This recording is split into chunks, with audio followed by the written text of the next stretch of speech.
Okay, here's a streamer pattern we've been playing with. It's been extremely effective. Kind of a cousin to the complex twist bugger, but with a few fewer steps. Anyway, I've got a Daiichi 2461 in the vise. This is a size 1. And you know, these hooks run a little bit small, so that's a good size for them. And I've got a tungsten slotted cone on there. You can see there's a little slot on the bottom of it. It kind of helps to slide it up over the hook point. And then I have 10 or 11 wraps of 035 lead. So just take whatever beefy thread you like to use for streamers. It doesn't really matter. I've got a UTC 140 here.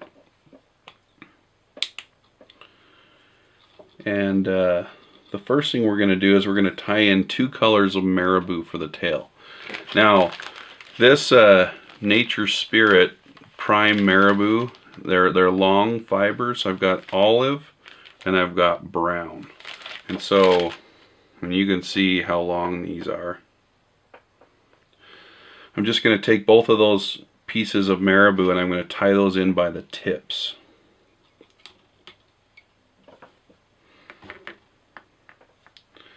And just lay one right on top of the other. And this is like the Cheech Leech video. If you've seen the Cheech Leech video, we do the collar this way of palmered marabou. So it's just going to be real messy at first. And rattle bass scissors. Coming soon. Alright, so I've got my marabou and I'm just going to start wrapping that up the hook shank. And as I wrap that, I'm just going to kind of pull the fibers back, kind of keep them untangled a little bit, but we'll be able to comb those out with our little metal comb. Or you can even use Velcro to do that. And if it starts matting down too much, you can do it in the middle of the wraps.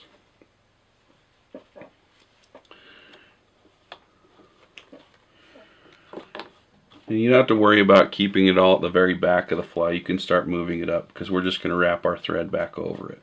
So once we have a healthy amount of marabou on there, we'll tie it off and trim the stems. And it will kind of want to unturn on you. So now I've got that tied down, I'm going to take my comb and brush out those fibers. And you see we've got a nice bushy tail. The reason I do that is so you can see now that those colors are really mixed together well. It doesn't look like just one chunk of brown and one chunk of olive.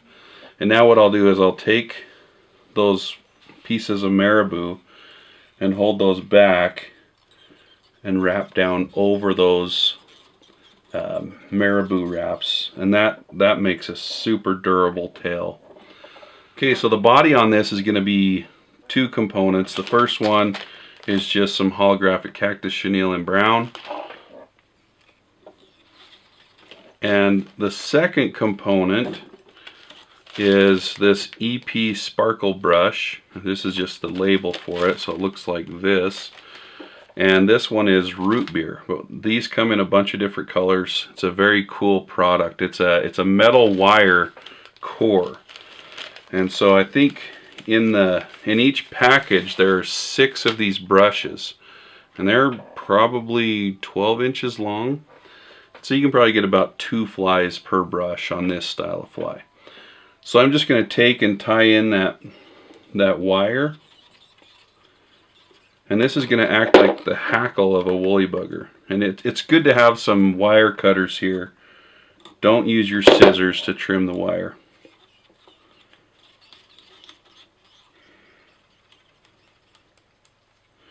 Okay.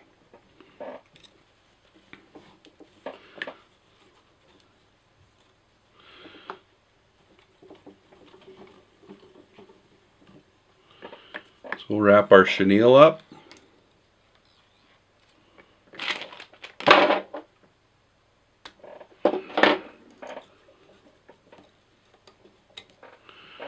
And now as we wrap this EP brush up the fly, I'm going to kind of pull those fibers back as I make my wraps.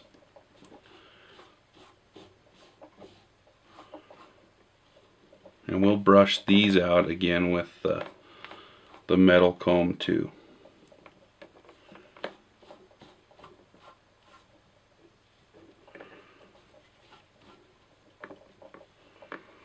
And the reason I put chenille under this is so that I don't have to use a whole bunch of this brush. Just with kind of spaced out wraps, it'll give us enough material and the fly will move still really well in the water.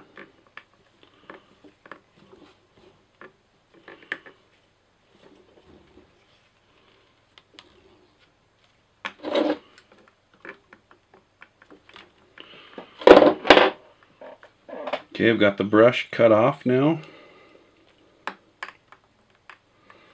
You got to be careful for that little tag end of metal because it will cut your thread. Now just brush out the EP brush. You can see how nice that brushes out. And now to finish off the fly, I'm just going to throw on a head of Bruiser Blend Junior in Barf Brown. So the best way to do this is you just grab a clump of dubbing and you kind of pull it and stack it so that the fibers are all kind of facing the same way.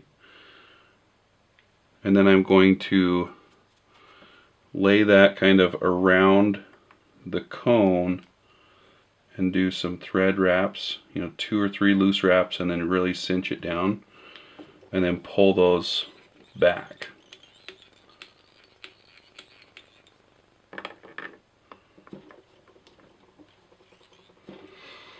So once we've got that, we'll do a whip finish and we're done. Not quite. We're going to brush out the head a little bit. And then what I like to do is, see this little notch in this bead? I'll take some of this Loon water-based head cement. I'll turn my fly upside down and just kind of soak the head a little bit. You got to be careful because it will seep into that Bruiser Blend. But if you give it a nice soaking with this glue, it'll turn it into a super durable fly. But anyway, there you go. Fish it. And if you don't catch fish on this fly, it's Curtis's fault. All these materials and a lot more are located on our website, store.flyfishfood.com.